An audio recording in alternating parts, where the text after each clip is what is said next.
작년 봄에 결혼해서 아직 1년이 채 되지 않은 새댁입니다. 어쩌다 보니 시댁이랑 같은 아파트 단지 안에 다른 동으로 신혼집을 얻었어요. 제가 지방 촌동네에 살다 보니 근방에 신축 아파트가 이곳 말고 딱히 없더라고요. 그렇다고 해서 결혼할 때 시댁에서 금전적인 도움을 받은 건 아무것도 없습니다. 저희가 구입한 가격으로 3억 2천짜리 아파트고 제 돈 1억 2천 남편 돈 1억 그리고 나머지 모자란 돈은 은행에서 대출을 받아 구입하게 되었죠. 20대 초반에 서울에서 대학 다니던 시절에는 정말 서울이 좋아서 계속 살고 싶었는데 지금 와서 생각해보면 고향 내려와서 사는 것이 여러모로 속이 편한 것 같습니다. 남편이랑 제가 이 나이에 결혼하자마자 빠르게 내 집 마련도 할 수 있고 우리 둘 다 직장도 튼튼한 편이라서 나중에 아이 낳아 셋이 살더라도 크게 먹고 살 걱정은 없었으니까요. 제 친정부모님은 평생 주택에서 사셨고 지금도 역시나 마당 있는 주택에서 살고 계십니다. 이제 나이도 적지 않으신데 편하게 아파트에서 살자고 하니까 사람이 흙을 밟고 살아야 한다면서 두 분 모두 거절하시더라고요. 저는 주택에서 살아보니 불편한 점도 너무 많았고 서울에서 대학 다닐 때 정말 아파트에서 살아보는 것이 꿈이나 마찬가지였어요.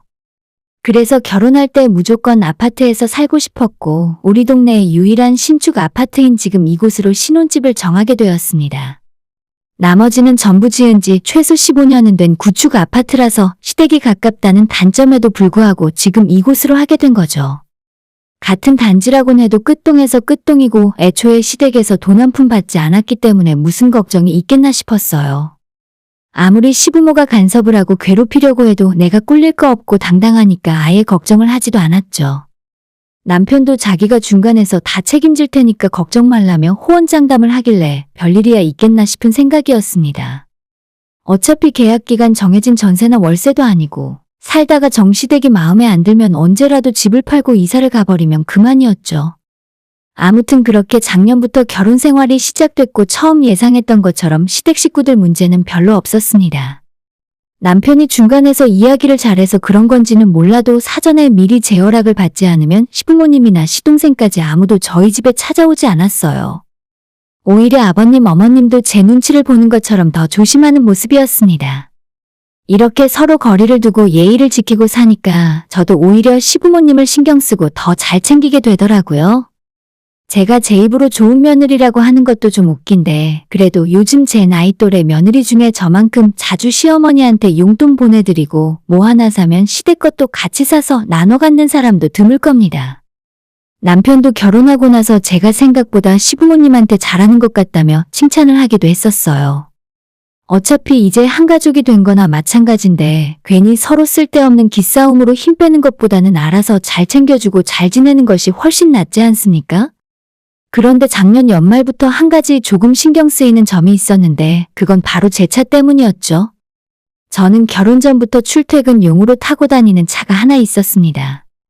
대학 졸업하고 처음 취직해서 고향으로 내려왔을 때 그때 부모님이 1,200만 원 주고 중고차를 하나 뽑아주셨어요.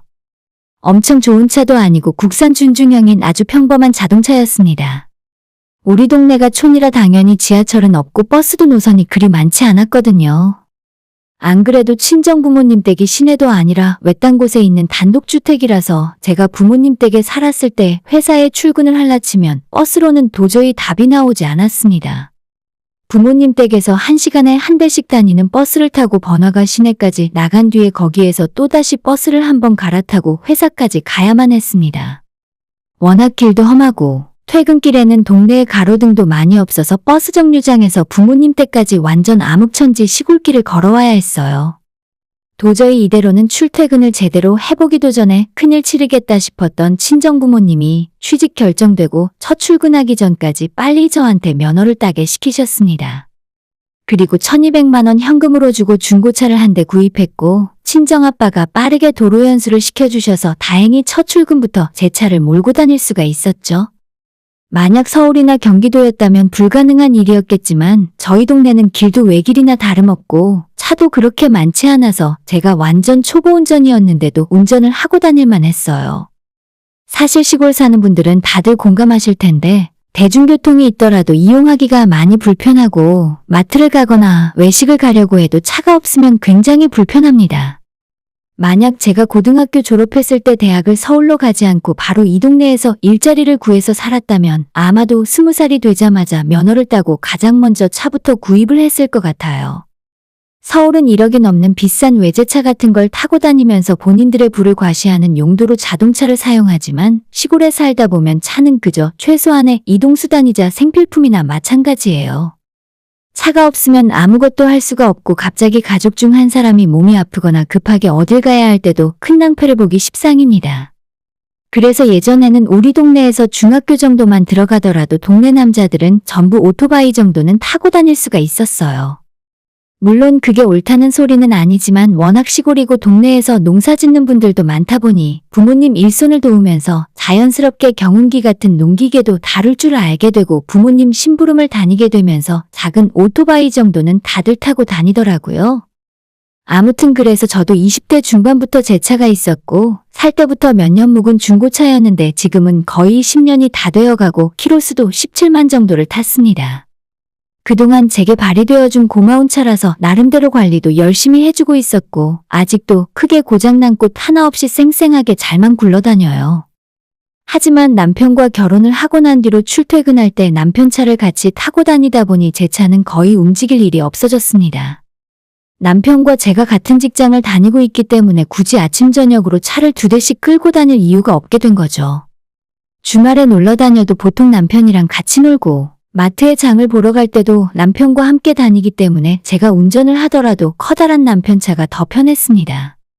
하도 제 차를 쓸 일이 없다 보니 지하주차장에 그대로 방치가 되어 있다시피 했지만 그래도 아예 팔아버리기엔 애매한 부분이 있었어요.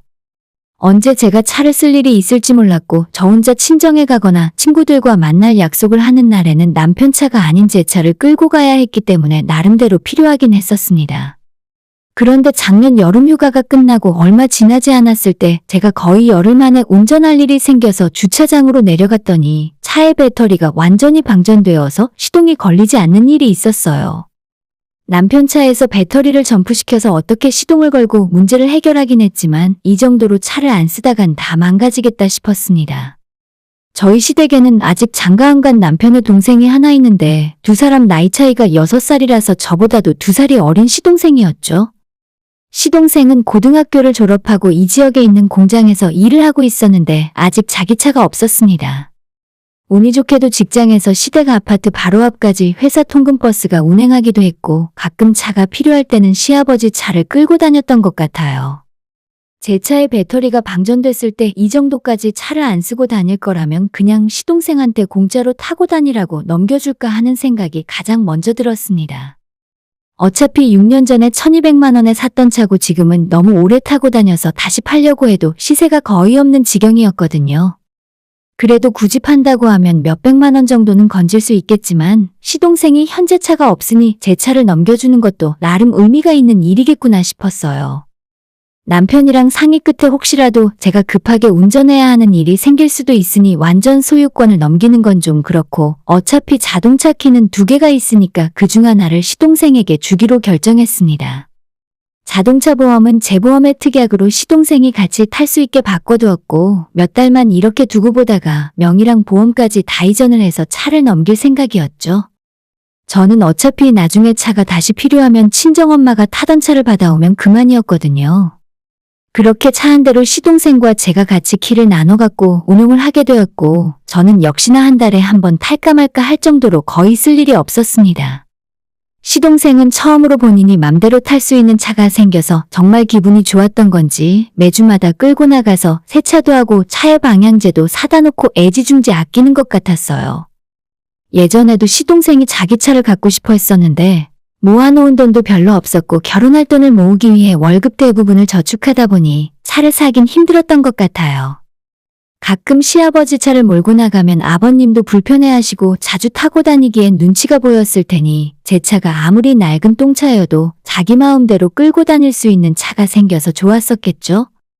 제가 차를 넘겨주고 이제 와서 생각해보면 시동생에게 커피 한 잔 받아 먹은 적이 없었고 심지어 고맙다는 소리도 제가 못 들었어요. 차키를 제가 아닌 남편이 시동생에게 건네주면서 남편한테는 고맙다고 했던 것 같은데 저한테 따로 연락해서 형수 고마워요 정도의 인사도 받지 못했었거든요. 근데 그 당시에는 그런 생각조차 하지 않고 있었고 그냥 시동생이 좋아하니까 저도 주는 입장에서 기분이 좋았습니다. 이번 설이 지나고 조만간 차명이 이전을 싹 해주려고 생각하던 중이었는데 얼마 전에 친정엄마가 집 앞에 눈을 쓸다가 넘어지는 일을 겪으셨어요. 크게 다친 건 아니지만 허리랑 무릎이 아프다고 하셔서 병원을 다니며 물리치료를 받으셔야 하는 상황이었습니다. 다리가 아프셔서 운전하기 힘들다고 하니까 반드시 운전해주는 사람이 필요했는데 보통 친정아빠가 엄마를 모시고 병원을 다녔었거든요. 그런데 그날은 하필 아빠가 다른 볼 일이 있어서 아침 일찍 외출을 하게 되었고 어쩔 수 없이 제가 차를 몰고 엄마와 함께 시내에 있는 큰 병원으로 모시고 갔습니다. 오전에 일찌감치 출발해서 엄마를 모시고 병원으로 가는 중이었는데 갑자기 시어머니한테 전화가 오더라고요. 너 혹시 차 끌고 나갔니?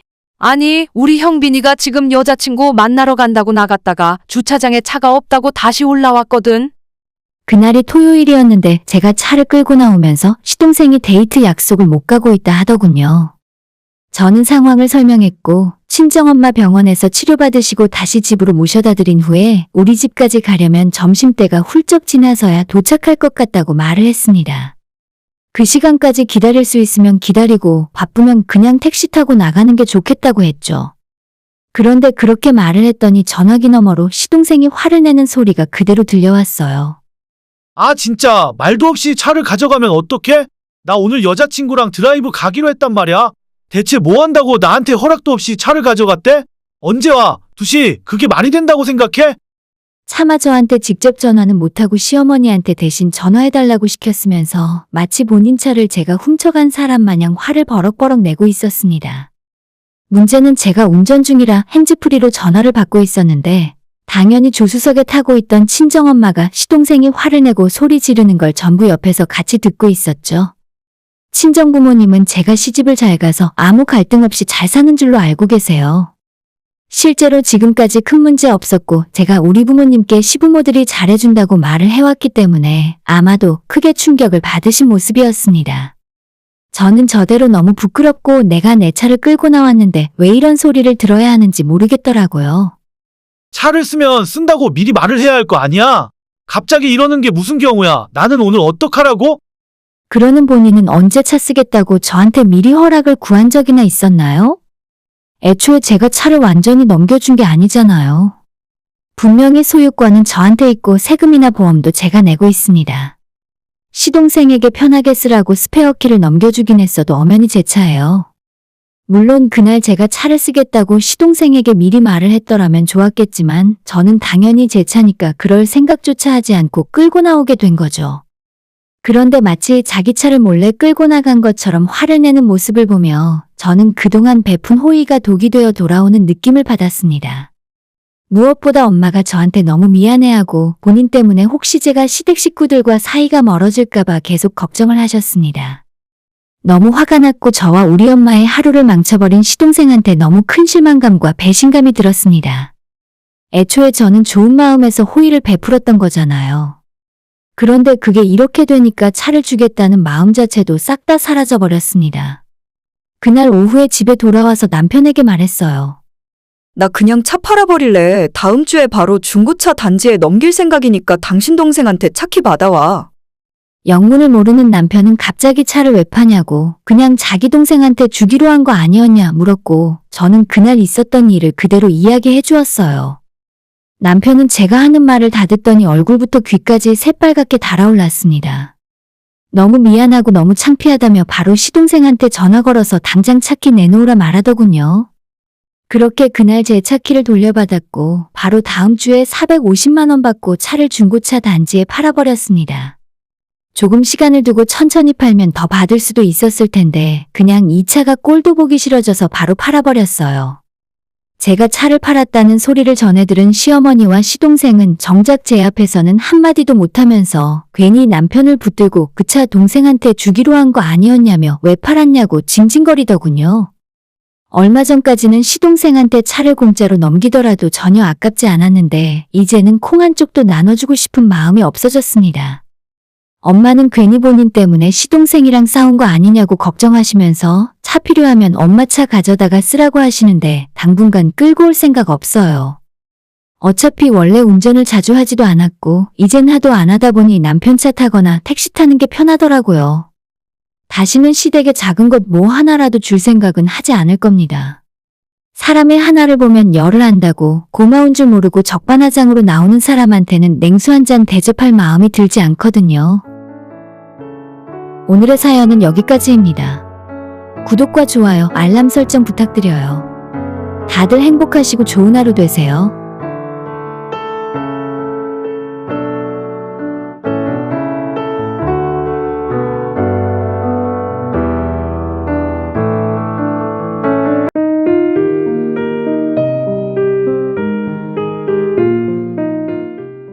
저는 작년 봄에 결혼해서 이제 곧 1주년이 되어 가네요. 연애할 때도 별 문제 없었고 결혼하고 신혼 초까지만 해도 남들처럼 행복하게 사는 부부였습니다. 실제로 저희 두 사람 나이도 겨우 1살 차이밖에 안 나고 관심사가 비슷해서 대화가 잘 통했기 때문에 크게 싸울 일이 없었죠. 연애 3년 할 때도 다툰 기억은 별로 없고 당연히 결혼해서도 계속 사이좋게 잘 살 줄로만 알았습니다. 결혼하고 났더니 예전보다 약간 친구 같은 느낌도 더 생기면서 남편과 장난도 많이 치고 서로 조금 험하다 싶은 말도 기분 나쁘지 않게 종종 하는 사이였어요. 한마디로 말해서 연인처럼 친구처럼 그렇게 지냈습니다. 저희 부부는 맞벌이를 하고 살다 보니 둘 다 평일에는 너무 바빠서 집에서 얼굴 볼 시간도 별로 없지만 아이 낳기 전까지는 열심히 돈 벌어야 한다는 생각으로 바쁘게 살았어요. 저도 직장에서 야근이 잦고 일이 많은 편이고 남편 역시 종종 토요일 주말 출근까지 해야 할 정도로 바쁘게 사는 사람이에요. 그러다 보니 집에서 같이 저녁 먹는 날이 일주일에 3일이나 될까 말까 했었고 아침은 암묵적으로 출근길에 각자 해결하게 되었죠. 남편에게는 조금 미안하지만 안 그래도 출근 준비하느라 바쁜 아침에 갓 지은 따뜻한 밥에 바로 끓인 국이나 찌개로 아침상을 차려주는 건 불가능에 가깝더라고요. 물론 제가 1시간 일찍 일어나서 준비하면 못할 것도 없겠지만 안 그래도 6시 반에 일어나서 출근 준비를 해야 하는데 여기서 더 빨리 일어나는 건 너무 힘든 일이잖아요. 그래도 항상 냉동실에 밥도 얼려놓고 즉석밥이나 시리얼 토스트 견과류 등등 언제든 간편하게 먹을 수 있는 음식들은 떨어지지 않게 채워놨어요. 냉장고에는 항상 밑반찬이 있으니까 남편도 아침에 밥이 먹고 싶을 때는 냉동밥 하나 전자레인지에 돌려서 밑반찬을 꺼내 먹었습니다. 저는 보통 견과류에 우유 한 잔, 조금 허기진 날엔 거기에 토스트 한쪽이나 시리얼 정도 더 추가해서 먹는 게 전부였습니다. 요리는 잘 못하는 편이지만 그래도 남편에게 미안한 마음이 들어서 부부가 같이 저녁을 먹는 날에는 최대한 맛있는 걸 해주려고 노력했어요. 집에서 고기나 생선도 굽고 남편이 특히 좋아하는 몇 가지 음식들은 제가 유튜브로 맛있게 만드는 방법도 연구해서 자주 해줬습니다. 남편도 항상 제가 만든 음식들은 맛있다고 하면서 싹싹 비웠는데 매일 이렇게 해주지 못해서 미안한 마음이 많았지만 어차피 맞벌이 하다 보면 다들 이렇게 사는 거라 생각했어요. 그렇게 평범한 결혼 생활을 하고 있었는데 작년 말에 남편 친구가 결혼하면서 하필 우리 아파트 같은 단지로 신혼집을 얻고 들어오게 되면서 우리 부부 사이에 조금씩 금이 가기 시작했습니다. 우리 부부는 1살 차이고 맞벌이인데 남편의 친구는 저보다 6살이나 더 어린 신부를 얻었더라고요. 그러니까 서로 7살 차이가 나고 20대 중반이라서 처음 봤을 때 너무 어린 아가씨가 일찍 결혼을 하는구나 생각을 하게 되었습니다. 게다가 대학 졸업하고 직장 생활을 한 번도 안 해본 사람이라서 결혼하고 나서도 맞벌이도 안 하는 전업주부인데 신혼이라 그런지 저와는 다르게 집에서 요리를 엄청나게 신경 써서 해주는 것 같았어요. 매일 저녁마다 자기 와이프가 어떤 음식을 만들어줬고 이런 걸 먹었다며 남편에게 카톡을 보내서 자랑을 하곤 했는데 그러면 남편이 저한테까지 와서 자기 친구는 오늘 저녁에 걔네 와이프가 이런 걸 만들어줘서 먹은 것 같다며 보여주었습니다. 사진을 보니 기본적으로 요리 솜씨도 있는 것 같았고 일단 음식을 광고에서나 나오는 것처럼 예쁘게 디스플레이를 해놓아서 더 먹음직스러워 보였습니다. 휘황찬란한 옷색깔로 정갈하게 차려진 음식들을 보니 매일 이렇게 해놓고 어떻게 밥을 먹나 싶을 정도였지만 아직 한참 신혼이고 남편에게 맛있는 걸 먹이겠다는 그 마음을 조금은 알 것도 같았어요. 솔직히 제가 그 정도 요리 솜씨는 없지만 저도 직장 안 다니고 집에서 살림만 한다면 남편에게 아침상 저녁상을 정성스럽게 차려줘야 한다고 생각해요. 주말이나 금요일 저녁이 되면 사는 집이 서로 가까워서 그런지 종종 우리 부부도 초대해서 함께 저녁 먹고 어울리며 술 한잔 하는 날도 늘어갔습니다. 그리고 그 집에 초대받아 갔다 온 날에는 이상하게도 남편의 표정이 평소보다 조금 어두워 보였습니다. 저는 결혼하기 전까지는 요리에는 전혀 관심이 없고 사실 평소에도 맛있는 음식을 찾아 먹어야 한다는 욕구 자체가 별로 없는 사람입니다. 일단 저희 엄마도 평생 일을 하시고 있기 때문에 집에서 삼시세끼 챙겨줄 수 있는 분은 아니셨어요. 어릴 때부터 그런 부모님의 영향을 받아서 그런지 학창시절 공부할 때부터 급식은 그저 빨리 배 채우기 위해 먹고 다시 공부하기 위한 수단이었고 대학교를 거쳐 사회생활을 하면서도 컨디션이 별로 안 좋은 날엔 끼니를 거르기 일쑤였어요. 먹는다는 것 자체에 큰 행복을 못 느끼면서 살아왔는데 단순하게 허기짐만 면할 정도로 칼로리만 섭취하면 대충 끝이라서 집에서도 요리하는 것에 대해 별다른 즐거움을 느끼지 못했습니다. 그나마 결혼하고 나서 남편이 맛있게 먹는 모습을 보기 위해서 요리를 배우기 시작했고 막상 하다 보니 조금씩 늘긴 하더라고요. 아까도 이야기했지만 직장 생활하면서 야근도 잦고 남편 역시도 허구한 날 집에 늦게 들어오기 때문에 그나마도 자주 밥을 할 기회는 없었죠. 남편이 혼자 일찍 퇴근한 날에는 배달 음식을 먹거나 밖에서 순대국밥 같은 걸 사 먹고 들어오고 제가 혼자 일찍 집에 온 날에는 대충 고구마 같은 걸로 때우기 마련이었습니다. 남편이라도 있으면 밥을 해서 음식을 차려 먹는데 저는 혼자서는 차리는 것도 귀찮고 치우는 건 더 귀찮아서 그게 편하더라고요. 어차피 저는 먹는 걸 별로 안 좋아하니까 고구마 정도면 한 끼로 충분했어요. 반면에 남편은 저와는 다르게 먹는 것을 너무 좋아하고 식욕이 왕성한 사람이라 항상 끼니 때가 아니더라도 입에 먹을 것을 달고 사는 사람이고 점심을 먹으면서도 저녁엔 뭘 먹는지 고민을 했습니다. 그런 남편을 위해서 집에는 인스턴트 식품과 라면이나 빵, 과자, 시리얼, 과일 같은 언제든지 먹을 수 있는 음식들을 떨어뜨리지 않고 사다 놨었죠. 신혼 초부터 그렇게 살아왔고 집에 있는 게 먹기 싫은 날엔 언제든지 남편이 혼자서 배달 음식을 시켜 먹어도 제가 아무런 잔소리 한 적도 없습니다. 오히려 내 눈치 볼 필요 없이 맘대로 먹으라고 했었어요. 저희가 둘 다 맞벌이를 하는 만큼 주머니 사정은 나쁘지 않았고 저도 제가 밥을 자주 못 해주는 만큼 남편이 먹고 싶어 하는 건 다 먹게 해줘야 한다는 생각이었거든요. 제가 밥 차려 먹는 걸 귀찮아한다고 해서 남편까지 못 먹게 말릴 순 없잖아요. 아무튼 이번 사건이 있기 전까지의 상황 설명은 여기까지 하면 된 것 같고 얼마 전에 문제의 그 일이 터지고 말았습니다. 그날도 제가 야근을 하는 날이라 늦게 퇴근하고 집에 돌아왔는데 집 식탁 위에 못 보던 냄비와 반찬통이 올라와 있었습니다. 저보다 먼저 퇴근한 남편이 반찬 가게에서 장을 봐서 온 건가 싶었는데 아무리 봐도 파는 음식이 아니라 집에서 만든 것 같았어요. 좀 이상하다 싶어 남편에게 물어봤더니 퇴근하는 길에 친구의 연락을 받고 그 집에 들러서 찌개와 반찬을 얻어왔답니다. 낮에 그 친구분 아내가 집에서 직접 만든 음식이라면서 양을 많이 만들었다며 나눠준 거라네요. 당신 오늘 야근하고 나 혼자 저녁 먹는다고 했더니 와서 가져가라 하더라고. 솔직히 말해서 조금 부담스럽기도 했고 나중에 내가 그 집 부부들을 초대해서 맛있는 걸 한번 대접해야겠구나 생각하고 있었습니다. 남편은 그 시간까지 저녁을 안 먹었다고 하길래 그 찌개를 급하게 데우고 그릇에 반찬을 담고 냉장고에서 친정엄마가 보내주신 김장김치까지 꺼내서 썰었어요. 저는 회사에서 야근을 하며 간단하게 샌드위치를 먹었기 때문에 밥을 먹을 생각이 없었고 늦은 시간이라 새로 밥을 하는 것도 오래 걸릴 것 같아서 냉동실에 항상 보관해두는 냉동밥을 한 덩이 꺼내 전자레인지에 돌려서 밥그릇에 옮겨 담았습니다. 제가 하는 일이라고는 찌개 데우고 반찬이랑 냉동밥을 전자레인지에 돌려 그릇에 옮겨 담는 정도였지만 그래도 나름 남편을 위해서 저녁 밥상을 차려줬어요. 친구의 아내가 준 반찬들은 총 3가지가 통에 담겨 있었는데 빨간 고추를 썰어 고명으로 올린 애호박전과 새우전, 소고기 메추리알 장조림, 오이 소박이와 부추김치였어요.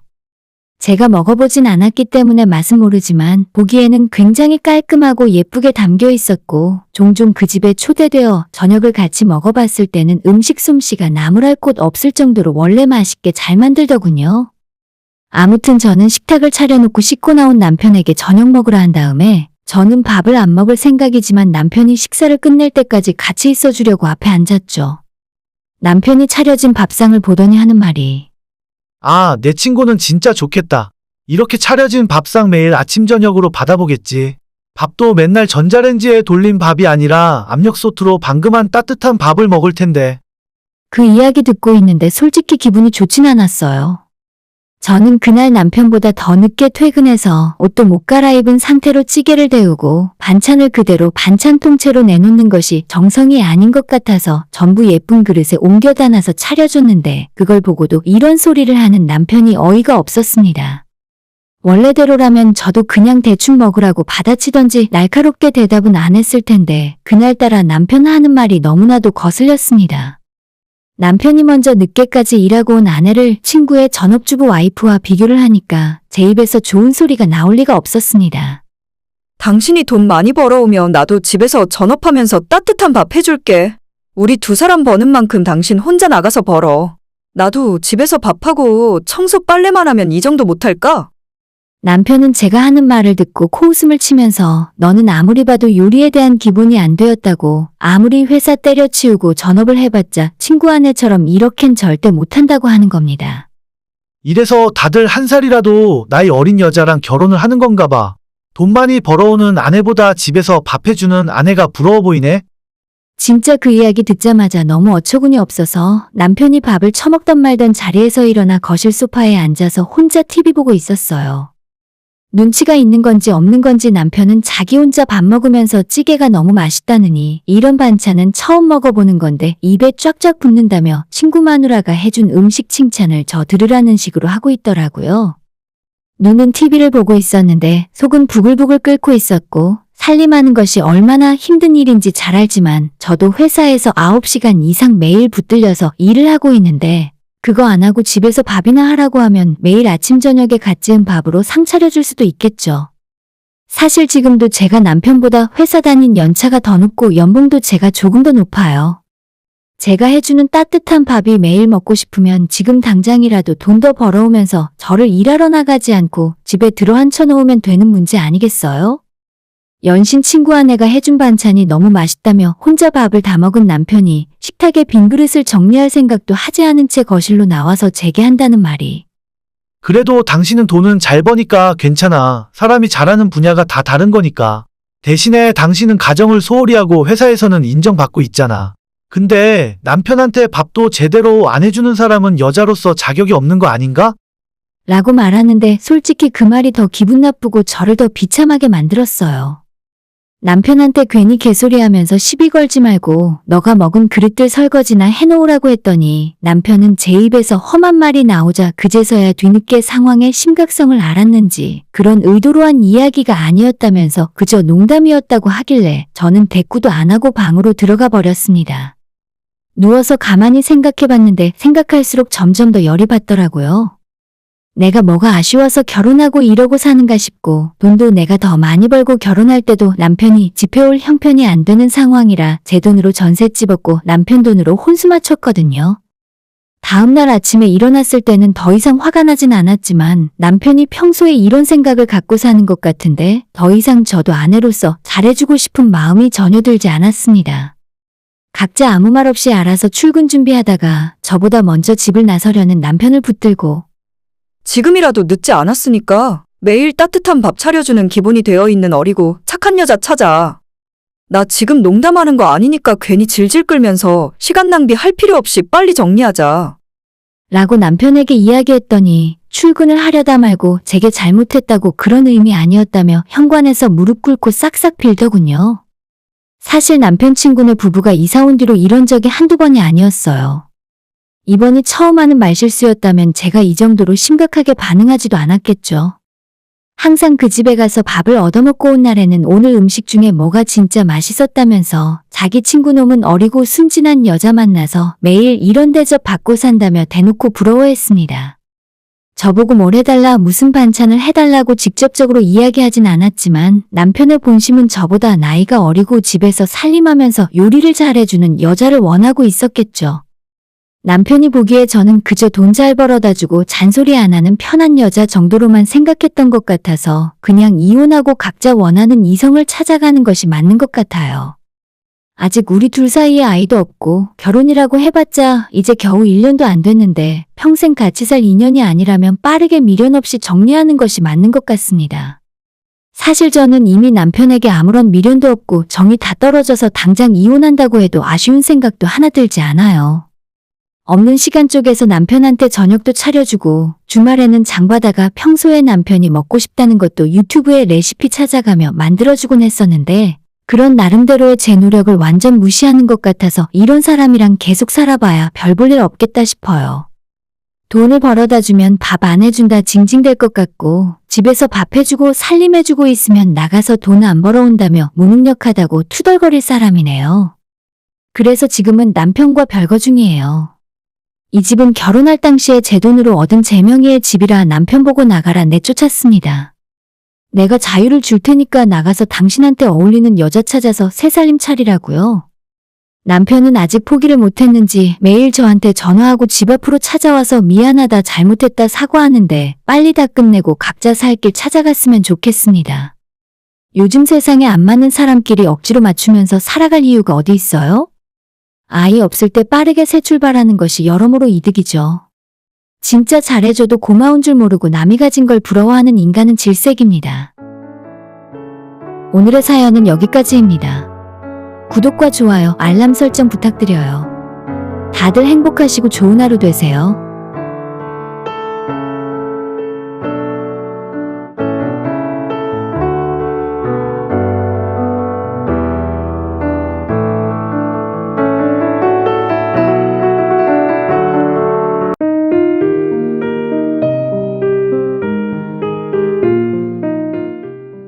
정말이지 제 사연을 보낼까 말까 며칠 동안 고민을 했던 것 같습니다.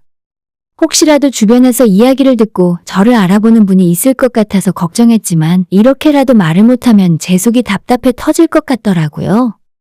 알아볼 테면 알아보라지 하고 이번 사태 처음부터 끝까지 하나도 숨기는 거 없이 이야기하겠습니다. 저희 남편은 집안의 장남이고 남편 밑으로 3살 차이 남동생이 하나 있어요. 시동생보다 나이가 1살이 적은 제가 올해로 39입니다. 나이도 먹을 만큼 먹었고 지금 이 상황에서 다른 누구보다 정신 똑바로 차리고 살아야 하는 사람이 대체 왜 그 모양인지 모르겠습니다. 다른 사람 이야기는 아니고 우리 시동생과 시어머니 때문에 미치고 팔짝 뛸 것 같아요. 남편과 저는 결혼한 지 9년 되었고 부부 사이에 아이가 없습니다. 제가 선천적으로 몸이 좀 약해요.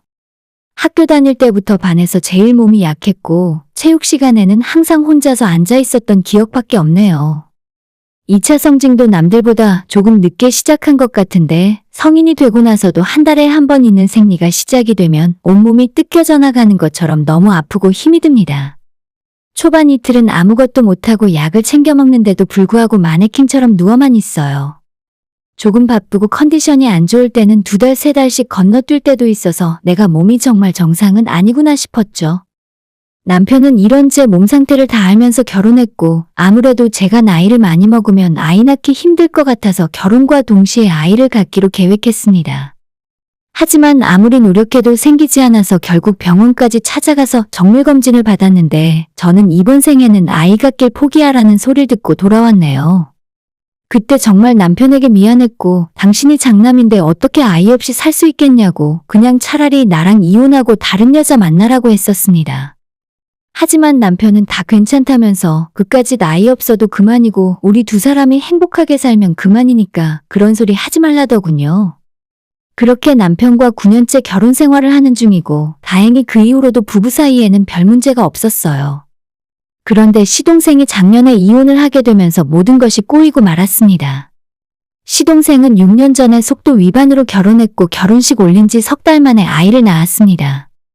요즘 세상에 속도 위반이 흠도 아니고 기왕 결혼하고 아이까지 빠르게 생겼으면 마음 잡고 잘 살아볼 일이지 허구한 날 동서랑 싸움박질을 하더라고요. 제가 남의 집안일에 이래라 저래라 이야기할 거리는 없지만 두 사람 모두 불같은 성미를 가져서 참을성이 없고 일단 시동생이 술 먹고 노는 걸 너무 좋아해요. 총각 시절에는 많은 여자들도 만나고 매일 술을 마시고 놀아도 아무 상관없다지만 결혼해서 아이까지 있는데 그래도 정신 못 차리고 똑같이 살았습니다. 그러니 집안의 불화가 끊임없이 일어나고 몇 번이나 다른 여자랑 바람을 피우다가 들킨 것 같더라고요. 동서가 아이를 데리고 친정으로 집을 나간 적도 있었고 저희 시댁에 찾아와서 울고불고 자기 남편 좀 혼내달라고 시부모님한테 사정을 한 적도 있었습니다. 하지만 개버릇을 어떻게 남을 주겠어요? 시동생이 마지막으로 다른 여자와 밤새 술을 마시고 외박을 하고 온 날에 동서는 집을 나가버렸고 그 길로 두 사람은 이혼하게 되었습니다. 이혼 과정에서 시동생과 시어머니가 양육권은 꼭 가져야겠다고 억지로 우겨서 결국 아직 초등학교도 들어가지 않은 아들을 시동생이 맡아서 키우게 되었죠. 이혼한 뒤에 혼자 직장 생활하면서 아이까지 돌보며 사는 것이 불가능하니 얼마 못 가서 시댁에 들어와 살기 시작했습니다. 예전에 동서가 울고불고 화를 내도 못 고치던 개차반 같은 버릇이 이혼하고 부모 집에 들어와 산다고 해서 그게 하루아침에 고쳐지겠어요? 여전히 시동생은 아이를 시부모에게 내팽개치고 오히려 이혼하기 전보다 더 자유롭게 술 마시고 여자랑 노느라 집에도 잘 안 들어온다고 합니다. 정말이지 그럴 거면 아이가 엄마와 살 수 있게 양육권이라도 포기해주던가 변호사까지 써서 아득바득 양육권 뺏어와 놓고 왜 저렇게 사는지 모르겠어요. 그럼 어머님이라도 애를 잘 봐주면 문제가 없겠지만 저희 시어머니도 인생 말년에 다시 6살 남자아이를 키우려니 죽을 맛인 것 같더라고요. 매일 스트레스 받고 너무 힘들다고 징징거리시고 팔자에도 없는 손주 막둥이를 보느라 친구들도 못 만나러 간다고 스트레스를 받고 계신답니다. 예전에 제가 병원에서 아이 못 낳는다는 말을 들었을 때 시어머니는 시험관이라도 하거나 인터넷에서 뭘 보고 왔는지 대리모 이야기까지 하시던 분이거든요. 너는 그냥 어떻게든 낳기만 해. 키우는 건 내가 대신 키워줄게. 솔직히 너가 생각해봐도 집안의 대를 끊는 건 좀 아니잖니? 그렇게 말씀하셨었는데 만약 제가 순진하게 그 말을 믿고 어떻게든 의학의 힘을 빌려서 억지로 아이를 가졌더라도 어머님이 얼마나 봐주셨을지 의문입니다. 아무튼 어머님이 아이 보기 힘들다며 종종 저희 집에 조카를 맡겨놓으셨고 제 입장에서도 그리 달갑진 않았지만 어쩌다 하루니까 그냥 참고 애를 봐줬어요. 그런데 얼마 전에 시부모님이 저희 부부를 집으로 부르셨습니다. 오늘도 조카 봐달라고 하시려나 싶어서 찾아갔지만 그날은 조금 충격적인 이야기를 하시더군요. 아무래도 너희가 애가 없으니까 윤석이를 데리고 사는 게 어떠냐? 원한다면 너희들 호적에 올려도 되고. 어차피 엄마 없이 할머니 손에 크는 것보다 그게 낫겠지. 이미 시동생하고는 이야기까지 다 끝난 상황이라는데 하루 이틀 애를 봐달라는 것도 아니고 대체 무슨 생각으로 저한테 조카를 키우라고 떠미는 건지 이해를 할 수가 없었습니다. 제가 체력도 별로 안 좋아서 제 몸 하나 건사를 못하는데 내 애도 아니고 조카를 어떻게 키우겠습니까? 정작 사태를 이렇게 만든 시동생은 여전히 아이를 책임질 생각도 없고 그런 중요한 날에도 여전히 밖으로 놀러 나갔다고 합니다.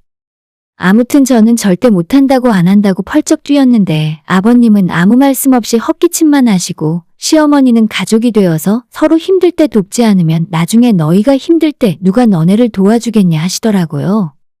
저는 결혼할 때도 그렇고 지금까지 시댁 식구들에게 도움받아 본 적 하나 없이 살았어요.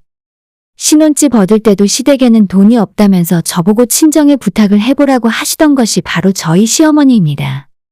뭐 하나 잘해준 것도 없으면서 갑자기 시동생 애를 저보고 호적에 올려서 키우라고 하시는 건 해도 해도 너무한 처사잖아요?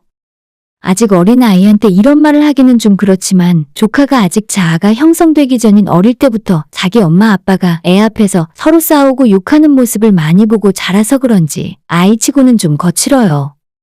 겪어보질 못하신 분들은 아직 초등학교 못 들어간 애들이 그래봐야 얼마나 심하겠나 하시겠지만 남자애라 힘도 좋고 자기 뜻대로 안 풀려서 화가 나면 집어던지고 때리고 꼬집습니다.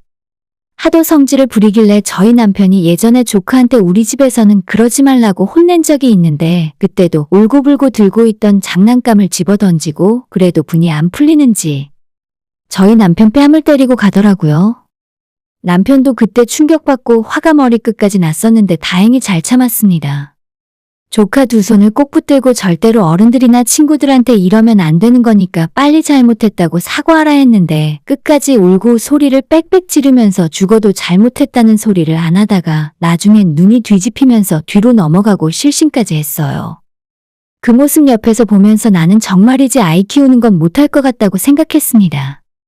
아까도 이야기했지만 가족끼리 서로 도우면서 살자는데 저희 결혼할 때는 시부모님이 가진 것이 없어서 도움도 못 받았어요. 시동생한테 축의금으로 30만 원 받았고 시부모님은 뭘 도와주기는커녕 본인들 앞으로 들어온 축의금은 다 챙겨서 가져가셨습니다. 그나마 시동생이 30만 원을 해줬지만 나중에 시동생 장가 갈 때 우리 부부가 괌 신혼여행 비용을 내줬으니 훨씬 더 많이 쓴 거나 마찬가지예요. 저희라고 그렇게 여유가 있는 건 아니지만 그래도 남편이 첫째이고 장남이라서 동생과 시부모한테 어느 정도는 챙기고 살았어요. 시부모님한테도 지금까지 섭섭치 않게 해드렸다 생각하는데 저희가 왜 이런 일까지 희생을 해야 하고 사고치고 이혼한 시동생 뒤처리까지 해야 하는지 모르겠더라고요. 물론 가족끼리 상황 어렵고 힘들 때 도우면서 살 수는 있겠지만 우리 집안에 조카를 데려다가 같이 살라고 하는 것은 좀 사람의 도리가 아닌 거죠. 왜 이놈의 집구석엔 무슨 일만 생기면 저희 보고 다 알아서 수습해달라고 하는 건지 뻔뻔한 시어머니의 말에 화가 머리끝까지 차올랐습니다. 이렇게 된 마당에 할 소리는 아니지만 애초에 이럴 거면 처신을 똑바로 해서 사고를 치지 말던가 아이 키울 자신이 없으면 이혼할 때 애엄마가 아이 데려갈 수 있게 포기를 해주던가 대체 무슨 자신감으로 애를 양육권을 뺏어와 놓고 이제와 감당 안 되니까 저희한테 떠넘깁니까? 저는 절대 못한다 안 된다고 선을 그었어요.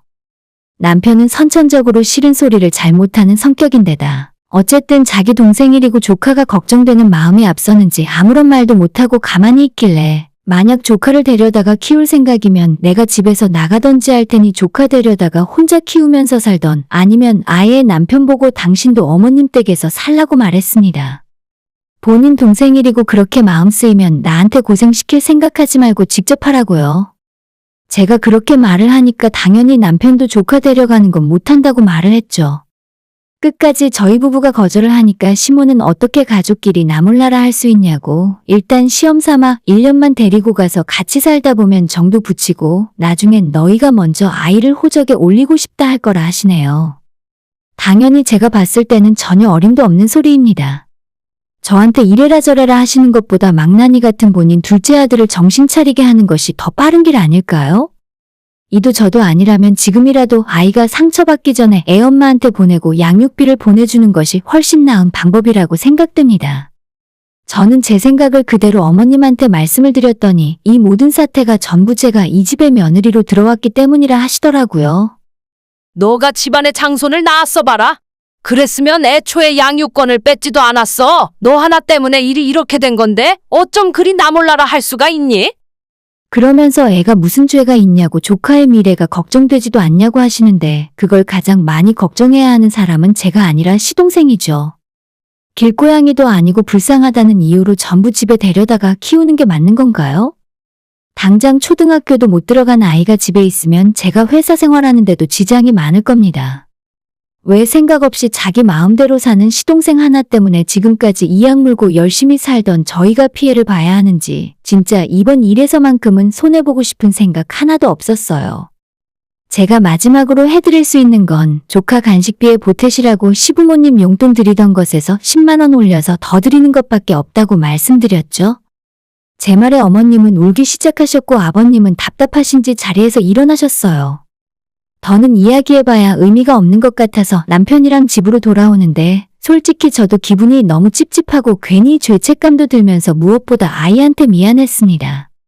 제가 돈이 많거나 상황이 여유가 있다면 뭔가 다른 도움을 줄 수도 있을 텐데 우리도 간신히 맞벌이해서 먹고 사는 수준이고 돈보다도 아이를 봐줄 수 있는 여건 자체가 안 되니까 솔직히 아무런 방법이 없었어요. 남편한테 집에 오면서 내가 너무 단호하게 이야기한 것 같아서 미안하다고 사과를 했더니 남편은 우리가 뭘 잘못했냐고 괜찮다며 사과하지 말라더군요.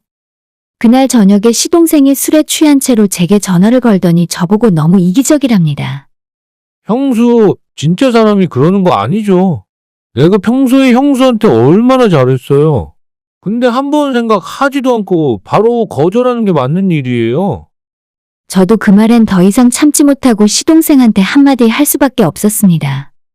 결혼해서 애를 낳았으면 부모가 되어서 정신을 똑바로 차리고 살아야지. 맨날 술 처먹고 여자나 만나고 다니는 게 정신 똑바로 박힌 일이냐고 물었죠. 제 말을 듣고 시동생도 기분이 나빴는지 여기서 해서는 안 될 말을 해버렸습니다. 아니, 어차피 형수는 애도 못 갖는 사람이면서 이번 기회에 아이 생겼다고 치면 되지 뭘 그렇게 빡빡하게 구는 건지. 저도 그 말이 충격이었는데 저보다는 옆에서 두 사람 통화를 듣고 있던 남편이 더 크게 충격을 받은 것 같았습니다. 제가 뭐라고 말릴 새도 없이 제 전화를 뺏어들더니 자기 동생한테 숨도 안 쉬고 쌍욕을 하더라고요. 저는 연애할 때부터 지금까지 남편이 이렇게 욕을 하는 모습은 처음 봤습니다. 시동생도 너무 놀랐는지 욕을 듣다 말고 전화를 끊어버렸고 분이 풀리지 않은 남편은 제가 말리는데도 불구하고 시댁으로 달려갔습니다.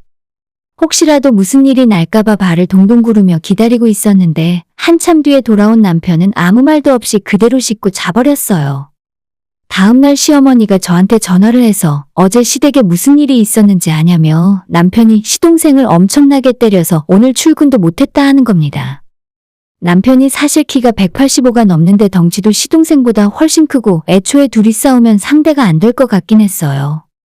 그래도 워낙 잘 놀고 거친 성격의 시동생에 비해 온순한 성격의 남편이라 한 번도 폭력적인 모습을 본 적은 없었거든요. 이런 순둥한 사람이 화를 내니까 이런 일이 일어나는구나 싶었죠. 어쨌거나 제 입장에서는 남편이 저 대신 화내고 시댁을 뒤집어 엎어놓은 덕분에 어머님이나 시동생이 다신 저한테 헛소리하지 않게 되었습니다.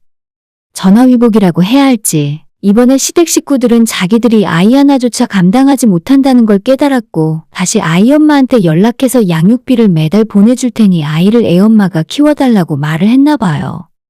전화를 받은 이혼한 동서는 바로 다음날 달려와서 아이를 데려갔고 솔직히 이 방법만이 엉망진창이 되어버린 상황에서 아이를 위한 최소한의 옳은 일인 것 같습니다. 은근히 저와 우리 남편을 무시하던 시댁이었는데 남편이 한번 뜨거운 맛을 보여줬더니 요즘은 대하는 태도가 완전 달라졌습니다. 왜 좋게 해줄 때 사람 우습게 보고 함부로 하는지 모르겠네요. 이제는 서로 밑바닥을 봤으니 다시 예전으로 돌아갈 일은 없을 것 같습니다. 오늘의 사연은 여기까지입니다. 구독과 좋아요, 알람 설정 부탁드려요. 다들 행복하시고 좋은 하루 되세요.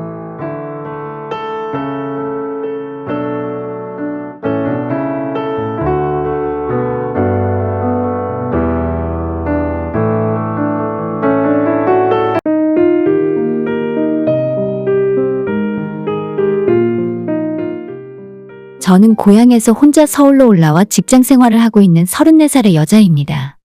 조금 부끄럽지만 아직까지 결혼을 못했고 사실 얼마 전까지 결혼을 생각하며 만나던 남자친구가 있었어요.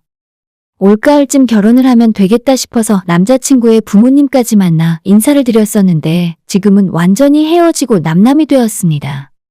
그 헤어지는 과정에서 어처구니 없는 소리를 많이 듣다 보니 제 사연을 한번 제보해서 많은 분들에게 들려드리고 싶더라고요. 저는 20살이 되고 대학에 들어오자마자 혼자 서울에서 자취를 시작했습니다. 14년 전 처음으로 제가 자취를 시작한 곳은 방배동의 다세대 주택 2층에 세 집이 나눠서 살고 있는 곳이었어요. 처음 들어갔을 때는 전세 5천만 원이었고 그 집에서 대학 졸업할 때까지 4년을 살았는데 중간에 한 번 전세금을 올려줘서 6천만 원이었어요. 당연히 그때까지는 부모님으로부터 지원을 받았었고 대학 졸업하고 직장 생활을 시작했을 때 그 보증금 6천으로 강동구에 있는 작은 오피스텔에 반전세로 들어가서 살기 시작했어요. 더 이상 부모님께 손 벌릴 염치는 없었고 그때부터 직장 생활하며 악착같이 돈을 모았습니다. 4년 후에 대출받아서 2억 8천짜리 오피스텔을 구입했고 그리고 3년 전 하남의 아파트를 드디어 사게 되었죠. 제가 샀을 때 이 집이 5억대 중반이 조금 넘었는데 작년 초에는 9억까지 올랐었다가 지금은 8억 밑으로 떨어진 것 같아요. 어차피 지금 사는 집이 너무 마음에 들고 직장 출퇴근 거리도 가까워서 당분간 이 집을 팔고 이사갈 계획은 전혀 없습니다. 나이가 있다 보니 주변에 제 친구들은 대부분 시집 갔고 빨리 결혼한 친구들은 초등학교 입학하는 아이가 있는데 저는 34살이 되도록 아직 시집을 못 갔거든요. 사회초년생 시절부터 만나던 남자와 29살 때 헤어지면서 뭔가 결혼 자체가 꼬이기 시작한 것 같아요. 그래도 급하다는 생각이 전혀 들지 않고 오히려 편하게 잘 지낼 수 있었던 건 20대 때부터 제 명의로 집을 갖고 있었고 현재는 번듯한 아파트까지 장만했기 때문입니다. 언젠가 좋은 사람을 만나 결혼을 해도 좋겠지만 만약 제가 결혼을 못하고 이대로 혼자 살게 되더라도 전혀 걱정되지 않아요. 남한테 이야기해도 부끄러울 거 없을 정도로 멀쩡한 직장에 다니고 있고 지금까지 열심히 살아서 모은 재산으로 혼자서도 잘 먹고 잘 살 수 있겠다는 확신이 들었습니다. 그래도 2년 전에 지금의 남자친구를 만났는데 저보다 1살 연하의 남자였어요. 처음엔 크게 진지한 마음이 아니었는데 만나다 보니 정도 많이 들었고 제 나이가 적지 않아서 이번엔 결혼을 하는 게 낫겠다는 생각이었죠. 한 가지 특이사항으로는 남자친구를 2년 동안 만나면서 지금껏 단 한 번도 우리 집에 데려간 적이 없다는 사실입니다. 저한테 집이 있다는 것조차 남자친구에게 이야기해 본 적이 없어요. 처음엔 그저 짧게 만날 사람인 줄 알고 그런 이야기를 꺼내지도 않았고 어쩌다 보니 말할 타이밍을 놓쳐서 그냥 지금까지 어영부영 넘어왔던 것 같아요. 예전 20대 때 만나던 남자친구가 저한테 오피스텔이 있다는 걸 알게 된 이후로 하루가 멀다 하고 퇴근하면 저희 집으로 오는 바람에 반동거 형식으로 같이 살다시피 한 적이 있었거든요. 그때 워낙 저도 스트레스를 많이 받았고 집은 내 집이고 공과금이며 세금도 전부 내가 다 내는데 자기 집처럼 어질러 놓는 것에 질려버리고 말았습니다. 이번에도 또 내가 집이 있다고 하면 마음대로 쳐들어와서 어지럽히고 사생활까지 침범할 정도로 귀찮게 할까봐 애초에 혼자 산다는 말도 안 했어요. 친정부모님은 지방에 사시는 걸 알고 있으니 그렇게 거짓말을 할 수는 없었고 하남의 큰 이모가 살아서 나한테 방 하나를 내어주셨기 때문에 친척집에 얹혀 산다고만 이야기를 했었죠. 남자친구네 집은 경기도에 있고 아직 독립을 하지 못한 채 부모님 집에 같이 살고 있습니다. 아무래도 나이가 저보다 어리고 사회생활 경력도 저보다 짧기 때문에 연봉은 2천만 원 정도 차이가 나더라고요. 그런 건 사귀면서도 크게 중요하다 생각한 적 없었는데 막상 결혼 준비를 하다 보니 제가 생각한 것과는 완전 다른 상황이 펼쳐지고 말았습니다. 작년 여름이 지나고부터 남자친구 입에서 슬슬 결혼 이야기가 나오기 시작했고 저도 이제는 나이가 30대 중반이 꽉 찼기 때문에 어쨌든 나도 결혼은 해야 할 것 같다는 막연한 기분이 들었어요. 그러는 중에 남자친구가 본인 부모한테 이야기를 했는지 예비 시어머니 되실 분이 저를 한번 보고 싶다는 소리를 하는 겁니다. 얼마 후 주말에 남자친구 집 근처로 저를 오라고 해서 다 같이 저녁 식사를 하는 자리가 있었습니다. 그때는 진짜 결혼 승낙을 받는 자리는 아니었고 얼굴을 처음 보여드리고 인사하러 갔었어요. 약간 부담스럽긴 했지만 어차피 조만간 결혼을 진행할 생각이라서 미리 얼굴 보이고 점수를 따두면 나쁠 거 없다는 생각이었죠. 그리고 만에 하나 제 예상보다 남자친구의 어머님 혹은 아버님이 이상한 사람이라면 미리 알고 걸을 수 있는 좋은 기회이기도 했습니다. 그렇게 그 집안 식사 자리에 초대받아서 저도 빈손으로 가긴 뭐하니 작은 선물을 하나 준비해서 갔어요. 초면이라 별로 대단히 비싼 선물은 아니었고 그냥 가는 길에 집 근처 과일 가게에서 귤 한 박스 사서 들고 갔습니다. 2만 원 정도 주고 산 것 같은데 알이 작고 맛있어 보였어요. 깔끔한 소고기집에서 만났는데 처음 보자마자 인사 먼저 드리고 준비한 귤 한 박스를 드렸더니 내용물이 뭔지 확인하시고는 고맙다는 말도 없이 그냥 옆에 놓아두더라고요. 남자친구가 평소에 자기 엄마는 너무 인자하고 좋으신 분이라며 칭찬을 많이 했었는데 그날 제가 본 첫인상은 생각보다 쌀쌀맞으시구나 싶었습니다.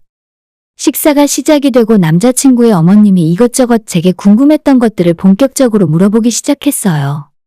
지금 다니고 있는 회사는 어디인지, 제 연봉은 얼만지, 부모님은 고향에서 무슨 일을 하고 계시는지 등을 속사포처럼 물어보셨습니다. 사실 이 정도 질문은 결혼까지 생각하고 있는 상황에서 충분히 하실 만한 질문이라고 생각했기 때문에 처음엔 무례하게 느껴지거나 기분이 나쁘진 않았습니다. 그래서 대부분 숨기지 않고 사실대로 이야기했어요. 하지만 어머님께서 제 대답을 하나하나 들으시면서 표정이 별로 좋지 않았습니다. 자꾸만 제 나이가 좀 많다는 식으로 말씀을 하시더니 저보고 아이를 낳을 수 있겠냐, 결혼하고 나서도 계속 일을 할 생각이냐며 약간 가시돋친 질문을 하셨습니다. 아까도 이야기했지만 제가 남자친구보다 연봉도 더 높아요. 당연히 결혼하고 나서도 계속 일을 할 생각이고 나중에 아이를 낳는다고 해도 회사를 그만둘 생각은 전혀 없습니다. 만약 제 남편이 저보다 돈을 엄청 많이 벌어온다고 해도 제 일을 포기할 생각이 전혀 없는데 벌이까지 제가 더 많은데 절대 멀쩡한 직장을 그만둘 이유가 없죠. 집이야 제가 사놓은 아파트가 있다곤 하지만 요즘 세상에 부부가 맞벌이를 안 하고 어떻게 하고 싶은 거 다 하면서 살 수 있겠습니까? 아무튼 별로 좋지 않은 분위기 속에서 마치 회사의 압박 면접이라도 보는 것처럼 불편한 식사 자리가 계속되었고 이 와중에 남자친구라는 놈은 자기 엄마가 저한테 무례한 질문을 이어가는 와중에도 제 편을 들어준다거나 그만하라고 말리는 소리를 해주질 않았습니다. 남자친구에게도 실망을 했고 어머님의 표정과 반응을 보면서 이거 좋게 좋게 결혼하기는 글렀구나 하는 생각이 들었습니다. 사실 제가 결혼에 환장한 사람도 아니고 만약 남자친구 쪽에서 반대를 한다면 굳이 억지로 맞춰가며 결혼시켜달라고 애원할 생각은 진작부터 없었거든요. 제 나이가 적은 편은 아니지만 여자 혼자 사는 것이 흠인 것도 아닌데 지금까지 저 혼자 벌어서 먹고 살았어도 아무것도 부족함 없이 잘만 먹고 잘만 살았습니다. 남자한테 의지해서 벌어다 준 돈으로 살림하고 싶은 생각은 추호도 없으니 만약 그쪽에서 저를 마음에 안 들어 하시고 결혼하지 말라고 하면 안 하면 그만이라는 마음이었어요. 불편한 분위기 속에서 저는 기왕 이렇게 된 거 밥이나 든든하게 먹자는 생각으로 꾸역꾸역 고기를 씹어 넘기고 있었는데 어머님이 아버님이랑 귓속말로 제 나이가 너무 많다고 소근대는 소리가 제 귀에 들렸어요. 제 나이 34인데 물론 결혼하기에 적은 나이는 아니죠. 저도 그 사실을 잘 알고 있고 적어도 저를 만나기 전에 자기 아들한테 제가 몇 살인지는 듣고 나왔을 거 아닙니까? 나이가 그렇게 마음에 안 들고 걸린다면 처음부터 이런 자리를 만들지 않았어도 되잖아요. 식사가 거의 마무리되어 갈 쯤에 결국 어머님께서 결단을 내리신 건지 제게 오해하지 말고 똑똑히 들으라고 하시면서 말을 이리저리 빙빙 돌려서 하셨지만 결국엔 자기 아들이 아깝다는 말씀을 하더라고요. 너희가 결혼한다고 하면 아파트 전세라도 얻어줘야 하는데 우리 집에서 2억에서 3억씩 투자하면서 당가 보낼 만한 이유가 없는 것 같아. 마지막엔 정말로 저렇게 말씀을 하셨습니다. 어처구니가 없어서 말이 다 안 나오더라고요. 저를 무슨 세상 물정 하나도 모르는 바보천치로 아시는 건지. 남자친구 집이 경기도에 있는데 요즘 한참 뜨는 판교나 분당은 당연히 아니고 제가 사는 하남보다 훨씬 낙후된 지역이었어요. 이 동네 아파트 전셋값이 2억 5천 3억 정도 하긴 하더라고요. 근데 누가 현금으로 3억을 들고 전세로 들어간답니까? 3억이 현금으로 있으면 대출받아서 집을 사겠죠? 어차피 어머님 아버님 돈은 얼마 안 쓰고 거의 다 신혼부부 전세대출 받아서 시작하잖아요? 그 전세대출 받는 돈도 결혼하고 나면 시댁에서 갚아줄 것도 아니면서 무슨 우리 결혼하는데 시댁에서 투자를 3억이나 한 해 만에 소리를 하는 건지 모르겠습니다. 그냥 제가 나이가 많아서 마음에 안 들면 별로라고 하시면 될 걸 가지고 이상한 핑계를 대고 있길래 저도 듣고 있다가 참다 못해 한마디 해버렸습니다. 전세요? 내가 왜 전세를 살아요? 저 아파트 있는데 모르셨구나. 라고 했더니 남자친구는 물론이고 걔네 엄마까지 깜짝 놀라서 저를 다시 쳐다보더군요. 너한테 무슨 아파트가 있냐고 묻길래 3년 전에 하남에 아파트 사서 지금 혼자 살고 있고 결혼하면 당연히 그 집에서 신혼살림 시작하려고 했는데 어머님이 반대하시면 어쩔 수 없이 나도 마음 접겠다고 이야기했어요. 그때부터 그 집 아줌마가 눈을 반짝 빛내더니 제가 가진 아파트에 큰 관심을 보이면서 어느 동네에 무슨 아파트인지 대출은 얼마나 남았는지 꼬치꼬치 캐물어 보더라고요. 전부 사실대로 이야기할까 하다가 어차피 결혼이고 뭐고 물 건너갔고 저 역시 할 생각이 싹 사라져서 일부러 거짓말 조금 보태서 속이나 뒤집어 놓으려고 대출 하나도 없는 완전 내 집이라고 거짓말을 해버렸죠. 남자친구도 처음 듣는 이야기에 눈이 휘둥그레져서 핸드폰으로 제 아파트 시세를 검색하더니 걔네 부모님도 그때부터 얼굴 표정이 싹 바뀌더군요. 자기들끼리 가격을 확인한 건지 갑자기 태도가 180도 변해서 제 앞에서 살살 웃더라고요. 근데 너희 부모님한테는 결혼한다고 말씀드렸니? 빨리 인사드리고 상견례 날짜부터 잡자. 진짜 그전까지 저한테 아무리 무례한 질문을 했어도 내가 나이가 많아서 그러려니 생각하고 화도 안 났었는데 그 아줌마의 비굴한 웃음을 보는 순간부터 제 속에서 지금 이 상황이 너무 역겹다는 생각이 들었습니다. 심지어 방금 저녁으로 먹은 소고기가 울컥 올라오는 것 같았어요. 방금 전에 결혼시켜야 할 이유를 모르겠다고 하시지 않으셨어요? 왜 갑자기 심경이 변하신 건지 이해가 안 가네요. 라고 제가 물었더니 어색하게 호호 웃으며 무슨 이상한 소리를 하냐고. 둘 다 30살이 넘고 2년이나 진지하게 만났으면 당연히 결혼해야 하는 거라면서 제가 선물로 드렸던 귤박스에서 귤을 하나를 꺼내더니 밥을 먹다 말고 귤을 까서 먹어보더군요. 어머, 귤이 달고 맛있네. 백화점에서 샀니? 너도 먹어봐. 진짜 사람이 어쩜 이렇게 뻔뻔할 수가 있나 싶고 방금 전까지는 제 모든 것이 마음에 들지 않는 것처럼 행동하시던 분이 갑자기 오늘 제 머리 스타일이 예쁘다고 하질 않나 키가 크고 날씬해서 옷이 잘 어울린다는 둥 이상한 칭찬을 하기 시작하셨습니다. 남자친구라는 놈도 옆에서 싱글벙글 입이 귀에 걸린 채 우리가 결혼하면 자기는 혼수만 적당히 해서 들어가면 되겠다며 큰돈 필요 없어서 다행이라면서 웃고 어차피 회사 출근하기엔 부모님 집보다는 하남에 있는 제 집이 더 가까우니까 미리 지금부터 살림을 합치고 같이 사는 게 어떻겠냐 말했습니다. 일단 밥은 어느 정도 먹었고 제가 더 이상 이 자리에 있을 이유가 없어서 먼저 일어나겠다고 가방을 챙겨 들고 자리에서 일어났어요. 사실 남자친구 부모님한테 화난 것보다 그동안 예비 시어머니가 제게 공격적으로 대할 때도 아무런 말이 없던 놈이 저한테 집이 있다는 걸 알자마자 태도가 변한 게 더 짜증났습니다. 남자친구네 엄마가 왜 벌써 집에 가려 하느냐면서 자기 집으로 옮겨서 커피 한 잔 더 마시고 가라며 붙잡길래 괜찮다고 거절하고 룸 밖으로 나왔어요. 밖으로 나가는데 남자친구가 저를 쫓아나오더니 왜 화가 났냐고 묻는 겁니다. 마침 식당 직원분께서 후식으로 차가운 매실차를 쟁반에 들고 오셨는데 잘 됐다 싶어서 매실차를 들어 남자친구 머리에 부었어요. 야, 내가 너 얼굴 보니까 방금 먹은 고기가 올라올 것 같아서 못 앉아 있겠다. 왜? 나한테 집 있다고 하니까 인생 핀 것 같아? 꿈깨라 진짜. 너나 너희 부모들이나 어쩜 그렇게 똑같이 속물이니? 그리고 앞으로 상견례할 생각도 없고 다시 만나지 말자고 했죠. 남자친구가 정신을 못 차리고 제가 하는 말을 이해 못한 채 왜 그렇게 화가 났냐고 하길래 정확하게 다시 이야기해줬습니다. 내가 먼저 싫다고 한 게 아니라 너희 엄마가 싫다고 한 거 못 들었냐고. 너네 엄마가 결혼시킬 이유 없다고 할 때는 조용하더니 이제 와서 뻔뻔하게 무슨 할 말이 남아있냐고 했죠. 남자친구도 그제서야 제가 하는 말을 알아듣고 눈이 동그래지더라고요. 뒤늦게 남자친구 부모님이 방에서 나왔다가 매실차를 뒤집어 쓰고 있는 자기 아들을 보고 어처구니 없다는 듯 너 이게 무슨 짓이야? 우리 아들이 뭘 잘못했다고 이래? 라고 하시길래 다른 말 없이 오늘 저녁 잘 먹었다 인사드리고 옆에 서 있는 남자친구에게는 앞으로는 연락하지 말라고 이야기한 뒤에 제 차 타고 돌아왔어요. 그날은 더 이상의 연락은 오지 않았고 다음 날이 되어서 남자친구가 또다시 뭐 때문에 제가 그렇게 화가 났냐고 묻더라고요.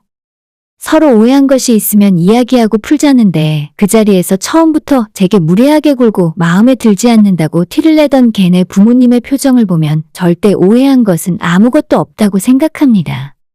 대놓고 저한테 여자가 나이 많다고 빈정거리고 아들이랑 결혼시키기 아깝다고 하는데 내가 왜 그런 집에 시집가서 고생하고 시어머니 눈치 보며 살겠습니까?